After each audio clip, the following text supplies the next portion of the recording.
Welcome, everyone, to People on Dating. I'm your host, Will Morales. And for those of you who are tuning in for the first time, this podcast is about the ups and downs of dating and how to navigate through it. Today, my guest is Brownell Landrum. Did I get that right? You're perfect. Even though we practiced like 5 seconds ago.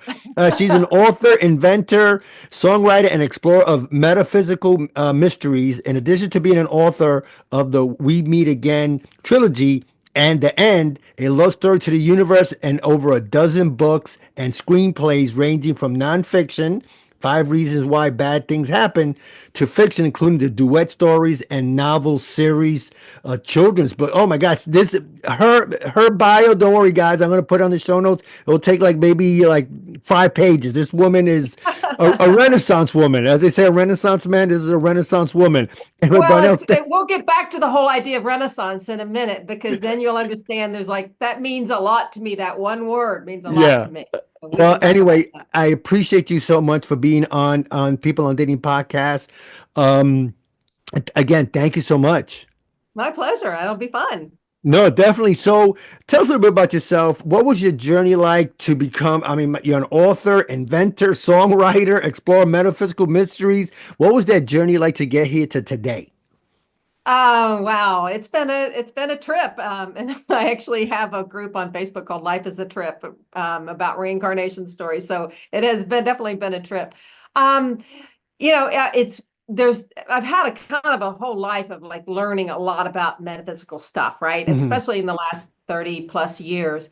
And little by little by little, but every time, like in fact, I'll kind of tell you a little story, which was many, many years ago, somebody came to me and he said, Brownell, he said, you're an explorer and you'll always be an explorer. Hmm. And what he meant was that I may think I have the answer and then I'm going to keep looking for more answers. I'm never going to be completely satisfied with the Right. answer.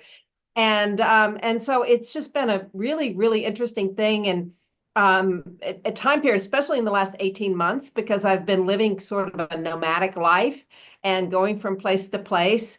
And I wrote a story that I'm sure we're going to talk about because we're going to talk about this whole idea of like our souls mated, destined. What is all this? How does all this work? And I've been through quite the experience with what I call a team upstairs Okay. that have been guiding me on a journey that includes a romantic journey that I've been through in the last year. So, really, really interesting stuff. I also did, and I can offer it to anybody, but a meditation on forgiveness. And what's so powerful about that is that when I wrote my book, The Five Reasons Why Bad Things Happen book, which was, gosh, almost 20 years ago, Wow. I had a chapter on forgiveness, and that was kind of more, it was sort of breakthrough at the time, but kind of more traditional. And then this whole new perspective of forgiveness that's come up in the last year. And there's like a quick meditation to kind of do on that. So I've just been all through all kinds of stuff and And to, keeping to get yourself to here. busy Yeah, yeah. and helping It's been people. wild. So, Yeah. um, so one of the things, right? And the title, it's about meeting a soulmate, if there's such a thing as a soulmate. Um, let's jump right into it. Is there such a thing as Okay. a soulmate, and how do we know? Is it something that we feel in our bodies, our heart, our soul, our mind, or is it a combination, a little bit of everything that like, man, this I love this person. I read, I mean, is it a chance encounter it can happen? I know there's a lot of questions in there, but let's talk about the soulmate thing. Is there such a thing as finding your soulmate? And what does that Yeah. constitute finding a soulmate? Let's do talk about that. Well, I mean, obviously, what does the term mean, right? That Yes. your soul has a mate, right? And my definition of a soulmate is someone you were destined to meet. Okay. Okay. All right. Now, let's unpack that because what that means is that on some level, it was predestined, right? Mhm. And that means you kind of knew them before, Ah, right? okay. Because how Makes are you sense. going to be connected to somebody and be destined or be a mate with somebody from your soul level if your soul didn't already know them, Hmm. Mm, right? that's deep. Okay. Okay, so now we're starting to get to well, like what is a soul? Because you have to know what a soul is to know what a soulmate is. And just to kind of go back to the simplification of the definition, it's someone you were destined to meet. Hmm. That doesn't necessarily mean one and only. You could have a lot of people in your life you were destined to meet. Doesn't necessarily mean it's happy and perfect and ideal and a dream. All these, there's a lot of people who talk about a slightly different concept called twin souls, which we can talk about if you want, which Sure. is something I'm super skeptical about. Which is, and I think it's also kind of dangerous because if you think there's somebody perfect who's just exactly like me that I'm supposed to be with, then what's the lesson there? Right. And if you're expecting somebody perfect, are you perfect going in? Right. So and then you can put so much pressure like, oh, I met my twin soul, blah, blah, blah, but it didn't work out. Well, like, let's talk about soulmates in a more general standpoint, which means, it's that whole reason, season, or a lifetime thing, right? Right. And so what is that purpose? And an element of that also gets into what's called soul contracts, which I have a personal story on that as well, which I didn't know about until I had my own experience with it. That was Okay. kind of tricky. So I get into trippy stuff, but also like to be pretty practical about it. And so I guess the first thing is I'd like to ask you, what do you think a soul is? Boy. I put you on the spot. No, no, that's good. That's good. I like to me, and when, for instance, okay, I have a friend, our age, we're in two different generations, but for some reason we connect so well together.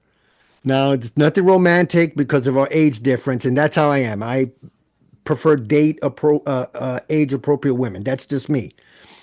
But we Right. have such a good connection that we could talk, and we got to know each other so well that she knows when I'm upset. I know when she's upset. So I think it's just a connection that you feel in your heart and your soul and your mind. When you see each other, you just smile because you're in each other's presence. So I'd say that without any type of romantic Right. It means that implications. you were destined to meet her. It doesn't mean it's a romantic thing. It could Yeah. be all kinds of different things. Yeah. It can Yeah. be like a friend of mine. I mean, her and her brother are so much. She just knows that there's a connection there that they've known each other. And so, if you think of a soul as being existing before you were born Right. and that will exist after you die, right? That there's a part of you that transcends this body in this lifetime. Right. Okay. So That's if you deep. start with that premise, right? And a lot of people might not believe that. They may believe this is one and done.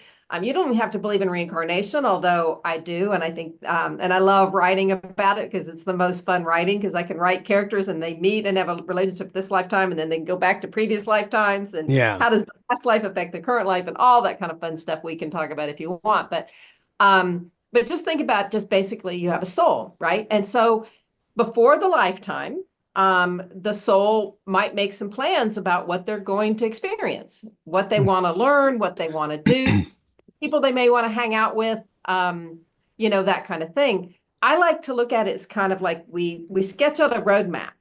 Mhm. And so we're like, we know certain intersections, know certain decisions, but we may go this way or this way. We may go to a different school that may lead us down a different path to a different person. And if it's a really significant relationship, we probably have multiple opportunities to connect with them on that map. Mm. Like a friend of mine, I love this story where she both grew up in Atlanta and they went to the same when they were kids. One went to a place called Sea Island, another went to St. Simon's, very close together. They never met the whole time they were kids, even though those two places were close together. She went to Georgia. He went to Georgia Tech. Again, kind of close, but they never met. They lived in the same small apartment complex after college at the same time and never met. Mm. And so they had all these different situations. And then he used to go to a park, and I used to go to the park, and I met him, and his dog and my dog used to play together. And she came to the park, but then she never met him while I met him. And she Right. calls me today and she said, I met this guy and blah, blah, blah. And I was like, I know exactly who he is. His dog's name is this. And like, I knew who the guy was. So Right. like there was a force of some kind or some sort of energy or some sort of plan that was like, they were going to put together. And it doesn't mean their relationship was always perfect. In fact, spoiler alert, but they got married and then they got divorced and then they got remarried. So, you know, I mean, it doesn't mean it's always because in fact, I'll quote a children's book I wrote and that talks about this. And it says, you know, we decide on our lessons, the paths we will take, awards we might go for, and mistakes we might make. For life isn't easy and not always fun, but easy is boring, like games always won. So, I like you that. know, so we set up these things before we're here. And Right. we kind of, and that's where the first part of free will comes in, right? That we're part of that co-planning team of are we going to do in this lifetime. And on that will be some key relationships. Um, some people might have a life that they plan out that they're going to be single most of their life, Right. maybe all of their life. Some might have multiple relationships. But then once we get here, it's up to us to decide, are we turning right or left? Are we taking the high road or the low road? Right. You know, are we sitting in an intersection our whole life, not moving forward? I mean, there's so many options. And that's kind of the second version of free will, if you will. Yeah. So if you start looking at it like that, then you think, okay, who are those people on that path? Mhm. And how are we supposed to connect with them? And I'll just kind of, and we can come back to that because I'm sure you'll probably ask me more about that. But to go to your relationship that you're talking about, there's also the theory, and this may be for the more scientific kind of minded people, maybe it's an energy thing. Like maybe you're vibrating at a frequency, you know, use all the, you know, old timey 60s, oh, I'm vibing, man. But I mean, maybe you vibrate at a level that's similar to hers. And so two people that are vibrating at a similar level are just going to connect from a pure physics energy level. Right. That Right? It's makes like sense. No, no, any of definitely them. makes sense. Yeah. Yeah. Um, so Bruno, it's funny that we talk about energy and the vibe and all, all the new terms that are out there now. Um, is again, like I was asking you before, right? You're going out, you're meeting people. Sometimes, as they say, you might be there for a short time, a long time, or whatever. Um, Is it something that connects with you in your mind first? Like when you talk to someone and there's something about that person, you're having fun, you can't wait to see them again. But does it start with the mind first, the heart first? I mean, does my question make sense? Is there a place Yes. that it hits you first? Yes. Okay, kind of back to the whole definition of a soul, right? If you Sure. think about it, you have a soul, the soul chooses a body and becomes us, Right. right? So if my soul had chosen your body, that would be very different. Right, you'd Of be course. different, I'd be different, right? So that's that magical combination of the three. And if you want to go to Freud or Jung, it's the spirit, the mind, and the body, Right. or the super ego, the ego, the id, or super conscious, conscious, subconscious, whichever, because the body is the subconscious, Right. right? So so now you're talking about, is it on the mind body, the spirit level, or the body level, right? Is Right. that connected? And if you as a person are connected to yourself on all of those three levels, right? That you're well aware of your spiritual aspect and you're Hmm. aware of your physical connection and know your body really well. And so you have this kind of triad of a unity within yourself, then you're going to recognize all three selves in the other person. Mm. It's like I said to somebody many years ago. I said, when you're loving someone, you really need to love them on all three levels, right? That your spirit and your soul part of you loves them, your body loves them, and your mind loves them. Right. And if you don't, it's hard to imagine that it's going to really work out long term.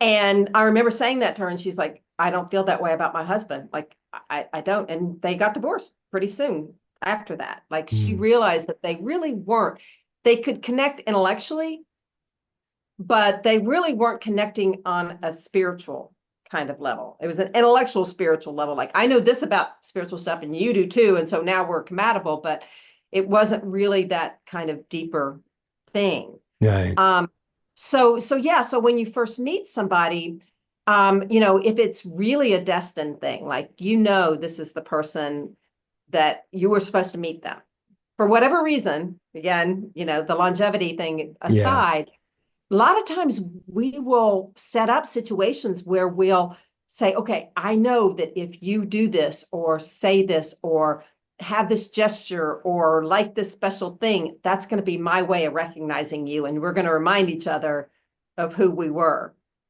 And sometimes you can have like this really special kind of psychic connection where, like you're talking about with your friend, you can think about them and they're thinking about you and they'll call and you're thinking about them, even though might Yeah. not have talked for months, Yeah. Yeah. all of a sudden Yeah. Very true. connect on that level.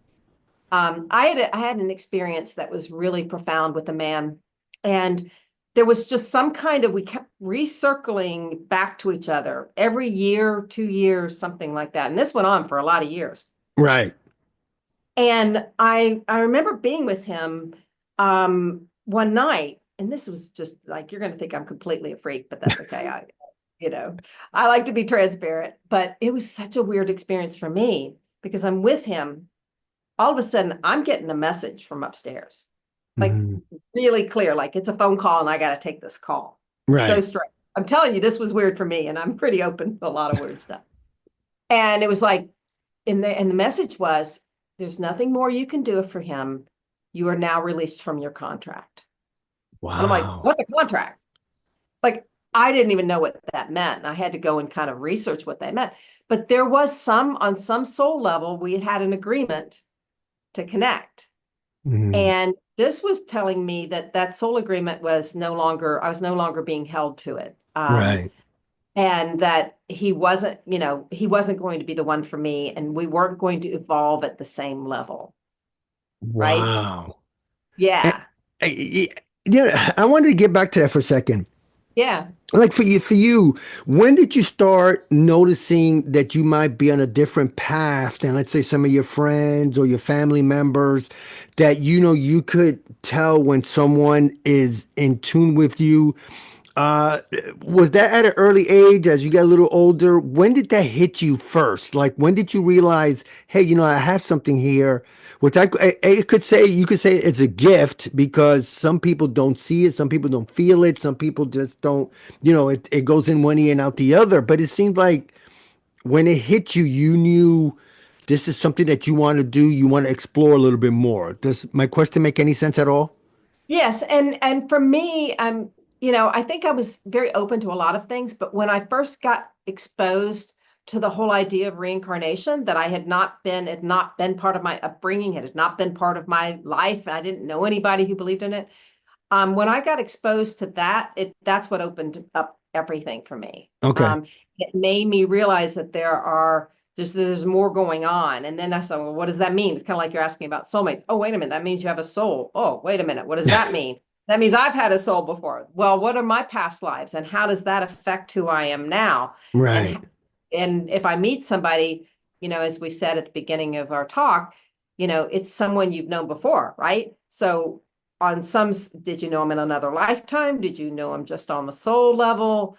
How did all that come to be? And so that was it. And obviously I'm not a young person, so that was in the 80s. So I was in my 30s Yeah.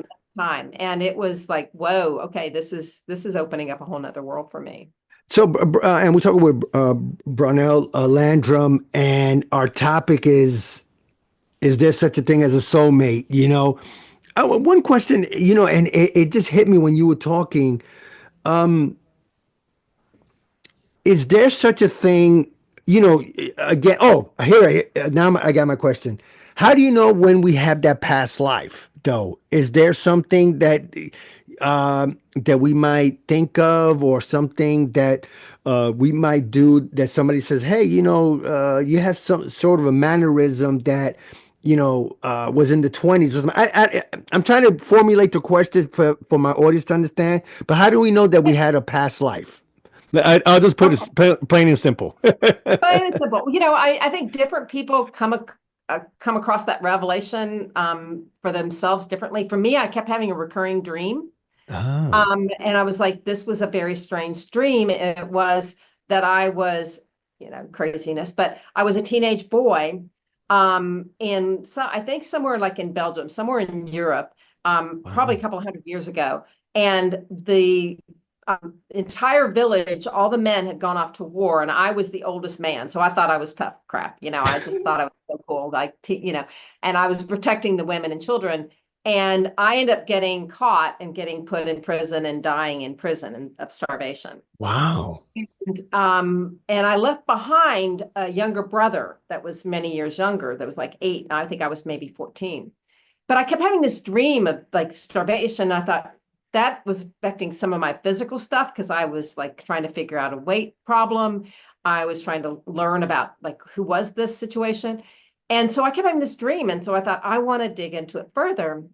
And some people will hire or go to a regression therapist. Hmm. I actually went to a psychologist who did regression therapy as part of his practice. Some people use audio regression. Some people just Yeah. meditate on it.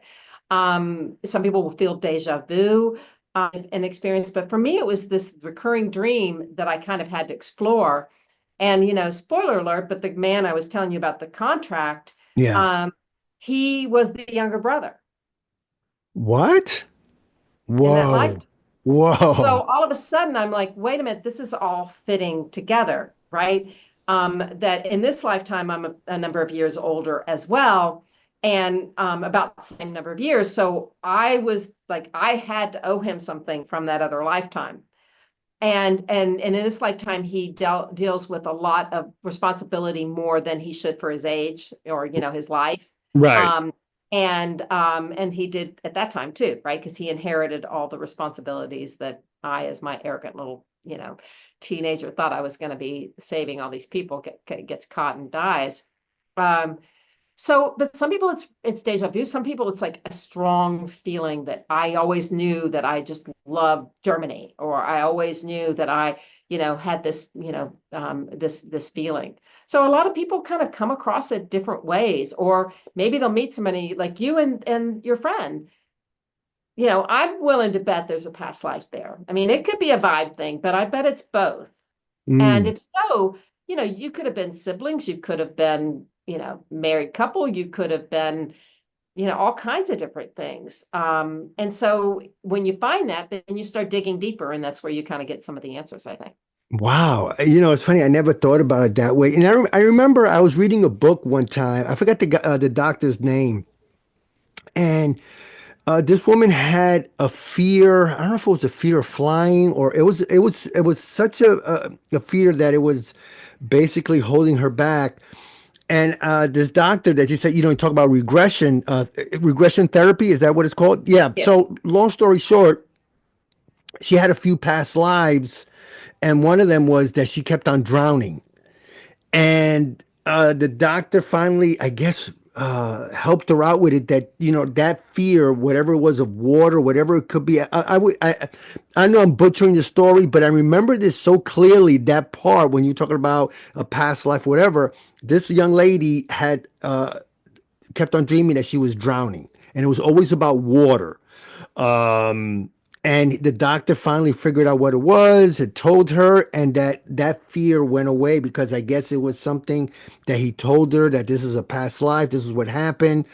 I'm nobody talks about that, because people say, "Oh, you know what? I was born in the wrong era," and I do hear that once in a while. I'm not gonna lie, I Yeah. do hear that once in a while. Oh, I should have been born in this age, or I should have been a man instead of a woman, or whatever it was. Um, do you hear that often from any of your clients or any of your friends that I was born in the wrong era, or someone that could be young but that has this old soul? Again, does any of my question make sense? I feel like That I'm all over totally the makes place. sense. I have a Facebook group that's called Life is a Trip Reincarnation Stories. And I also have a podcast that where you can go and listen to these stories. Yeah. So I know these stories. The podcast and the group, actually, we say the stories can be fictional or factual because as a novelist myself and a screenwriter, I like to write the fictional, but my tagline for my stories is lose yourself in the fiction, find Mhm. yourself in the truth. Right. Yeah, I love that. Right? That's great. I love that. So sometimes, like, I'll have people who wouldn't believe in reincarnation for anything. There's no way it would fit their religion or their non-religion or whatever. But they read my books and then they're like, well, it kind of makes sense. It's kind of like Voltaire is like, why is it any more surprising to be born multiple times as once? I mean, like, how is that different to believe? It's Yeah. there's nature's resurrection. So and I like to go into the fiction because then you can suspend the disbelief and just enjoy the story. But there are a lot of stories. There's literally thousands of proven cases of reincarnation from children who Right. remember very specific things about a previous lifetime they couldn't possibly know any other way. That, Um, there's so much stuff like that. So, I mean, and as far as the healing part, right, you're talking about either like the recurring dream about being drowning. Some people might have a pain in their back or a birthmark or something, and they find out, oh, well, that's where they were stabbed in a previous lifetime in a mm, war situation. So, and again, going back to the topic of your show is, it's about relationships, and so you go, yeah. why am I so drawn to this person? And, not all um, are predestined necessarily, but they might be divinely guided, if you will. Yeah. And the story I want to offer all your listeners that I wrote in this past year is an experience that I went through. I've never been this autobiographical in my writing before, but I am sitting there and I decide I'm going to write a story. And I think, okay, I'm going to write it from the point of view of what I call the upstairs. Like there's a team up here and they're hanging out and they're figuring out what to do. Right. And I call them traffic angels. Whereas like if you're here and somebody else is here, what do they have to do logistics to get you together? Because Ah. sometimes it's not easy, Right, right? right, of course. And for me, and this really did happen, is like they had to, how do you get an American woman in Colorado to meet a British man in Tunisia? That's what That's a good happened to one. me. And then I'm writing this. This is just, again, I like these trippy things, but people can think I'm crazy. But, I like to be practical about it too. But this is real experience. But I'm writing it and I realize they're telling me who they really are. They're really real. Mm, And so this navigating of this experience, meeting this man and everything that I learned from the British man, in Tunisia. I mean, like right. things they had to do to get me to Tunisia were, you know, shocking and surprising, and to get us together. And they're still playing games on me, like putting signs and putting things and making me see things. And it's when you start looking, you'll see. Yeah. I mean, Yeah. truthfully, the more you look, you start saying, "What's the significance here?" And that I just think the main caution for people as far as soulmates is it doesn't mean it's going to be perfect. It's not working out with the man, but they're wanting me to do something there because there's some lesson there. There's some Right. experience there, whether it's supposed to last or not. I don't know, but I But for know that particular moment, yeah. it was meant to be. And so I don't honestly don't know what about my past lives with him have been, if any, but I Right. know that there is a power that's working to put people together. Mm, And you just kind of, look for the signs, um, and yeah. and they're there. And it's funny, you said about the signs. I remember this was years ago. A lady came up to me. I remember I was in the pizza shop with a coworker of mine at the time. And a lady came up to me and she says, you remind me of my so and so. You had the same mannerisms and all that. Now, I'm not saying that's the same thing you just explained, but when she said that, I was like, wow. I think that's the first time that ever happened to me where supposedly, I had the same mannerisms as a person that she knew once. I think I don't know if it was a friend or whatever that passed away, but she said that to me. And I was wondering, like, you know, how was this person? And how did she know I had the same mannerisms? What was it that I did that she kind of noticed? Again, am I even in the realm of the ballpark? Yeah, no, isn't that an interesting question? And you probably, if I asked you, you probably give me a similar answer than what I'm going to give you, which is, there was something reminding her, and Yeah, whether there was a connection between you and her, or whether the soul of the person she's talking about was trying to get her attention by yeah, having her see somebody like you and go, I'm here, I'm still there. Like this is, I'm reminding you that I'm still there. So there's like so many different ways. I like to call it, I call it the blue balloon syndrome. Ah, And it came from a discussion I had with a friend, but basically it's like, if you're thinking about driving home and you're thinking about a blue balloon, and you go home and as you pull in your driveway, there's a blue balloon on the driveway. right. Now, there's the question is, were you psychic and predicted the blue balloon, or were you told the blue balloon was going to be there and then you looked out for it? Wow, that's a good question. That'll Wow. bake your noodle, as you know, Yeah, yeah, that's a the good Dave question. Tracy says, you know what'll really bake your noodle? That'll bake your noodle to That think that will. but it isn't interesting to think about, like what chicken and egg, the blue The balloon. theory, yeah. Were you thinking about that, or did you manifest that blue balloon? Like you thought about it, and that's what made it happen. Um, You know what? I'll go with that. You thought about it because I remember like there'll be scenes of a movie I think about or whatever. It'll just pop into my mind, and then all of a sudden, like the next day or a few hours later, I see that. So yeah, I've seen that before. That's happened to me a bunch of times where I think about, I'm like, boy, I wish I could do this with money, but with persons or a scene of a movie, I do think about it, and then all of a sudden, I swear, I see it right then and there. I'm like, wow, I just thought about that. So I definitely believe in that part. First of all, Brown, I know there's stuff that we missed, so I definitely got to have you back on. oh, And before I let you go, again, thank you so much for being on People on Dating. I really my appreciate that. pleasure. Any talk about your latest book or your podcast, anything you want to promote before I let you go?